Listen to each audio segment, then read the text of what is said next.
most of all, what fear is the absence of the other polarity, love. If you're in fear, that means you're in a lack of love consciousness. And that doesn't mean wishy-washy, oh, let's swaddle them up and rock them like a little baby. That's not what this means, folks. You got to get it out of your head that this is what love is wishy-washy nicety. I'm not saying you can't experience that type of emotion in the world with people that you care about. I'm not knocking it. I'm saying that's not what it means. Capital L, capital O, capital V, capital E, in all fucking big caps, quadruple underlined as a cosmic force. You got to get that notion of love out of your head. That is familial love. That is philos. That is eros. Eros and philos at best. We're not talking about that. Here, when we're talking about the forces that ultimately create in the universe, the whole manifested condition of an entire species, we are talking about agape love. Agape means love in the wider consciousness sense, love for all, love for truth. We're not just talking about love between people. Of course, that's a dynamic that is important in life. You want to experience that? Experience it. Total attachment to it is part of the problem. Because then we have more loyalty to people than we do to principles and truth. And that's what shadow work is about, discovering. Are you in that attachment? Are you in that trap? And even if it means you have to forego relationships and friendships, it doesn't mean you can't have them. But you know what most people do?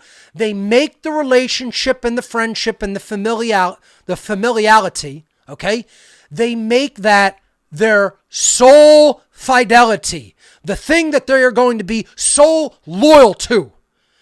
And then when it comes to being loyal to truth or loyal to principles, loyal to higher consciousness, loyalness to truth, love, and freedom, true love and freedom, then they're out. They're nowhere to be seen. They have no skin in that game because they have the attachment to the other forms of love. And real shadow work is about making you re-examine these attachments. And I was talking about it earlier.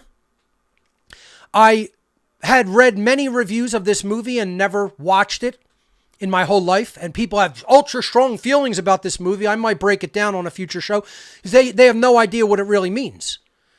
It's The Last Temptation of Christ. And I just watched it actually last night because I read all these reviews about, oh, it's so horrible. Look at how it's depicting Jesus. It's a reinterpretation of the New Testament biblical allegory of Christ. Okay? Which again, I've talked about in ad infinitum. You don't need to believe in historicity, the actual historical existence of the figure of Jesus in the New Testament to understand the allegorical importance of the New Testament story. So I'm not going to even get into that, breaking down religion and astrotheology. We've done it a billion fucking times here on What on Earth is Happening for people who haven't fucking listened. Okay, go back and watch and listen to the podcasts in order. Download the images. Go through it all. Read the books that we're pointed to. And then you'll have an understanding and you won't be a know-nothing who thinks you know something. So, this movie came out in the 80s and I've never seen it. Because I just thought it was some stupid religious movie until I understood what it's really about. By watching it and decoding the allegory, it's about attachment to the familial form of love. And not doing the cosmic form of love because you're attached to the familial form. This is the so-called last temptation brought to the biblical figure of Jesus in the movie by Satan. Satan tempts him with, you're going to live your life and die as a normal person, loved by family members, and die comfortably in your own home instead of on the cross. Of course, the cross is an allegory for doing the great work. Yeah, it's also an allegory about dying on the cross of the zodiac because Jesus is the astrotheological figure of the sun who dies on the cross on the winter solstice in December and then rises up again after going through 3 houses of the zodiac and rising up again on the eastern horizon as the resurrected sun in the sky on the eastern horizon at the spring equinox. Astrotheology. Not that hard to understand, to decode. the movie shows how, this man displays his worldliness, wants the burden alleviated from him. And then this spirit comes to him and says, oh, you don't need to do that.